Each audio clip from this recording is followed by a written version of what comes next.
Cobweb is out in theaters, feature debut of director Samuel Bodin, starring Woody Norman, Lizzie Kaplan, and Anthony Starr, known as Homelander from the hit series The Boys. The film is a horror which follows a young boy named Peter, living in an old house with his strange parents. He's an outsider, bullied at school, doesn't have any friends, spends time alone. One night he starts hearing strange noises and eventually a voice from behind the wall of his bedroom, and becomes convinced that someone is living between the walls of his house, even if his parents try to assure him that he's safe.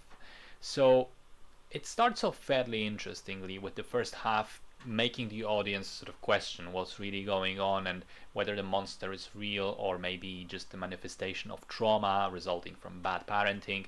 It makes it seem like it's maybe one of those great horror movies that explore an actual interesting subject through a metaphor.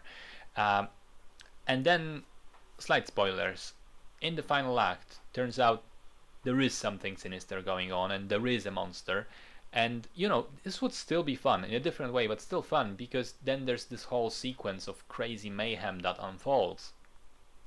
But the problem is the filmmakers apparently run out of budget for proper lighting, because the final act is so dark you can't see anything.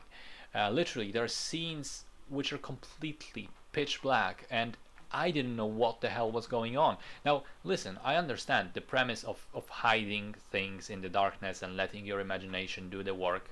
After all, the imagined is often more scary than the actual, and great horror films have been known to use darkness to great effect. But it goes too far in this film. It's incomprehensible because of the poor lighting, and at one point I just mentally checked out. I knew from the sounds and from the sound and the music that I should probably be scared and tense right now, but I simply didn't see anything that was supposed to scare me, so I didn't feel anything. So it's a bit unfortunate, because I think it's a movie that starts fairly well and then falls off a cliff for such a purely technical reason.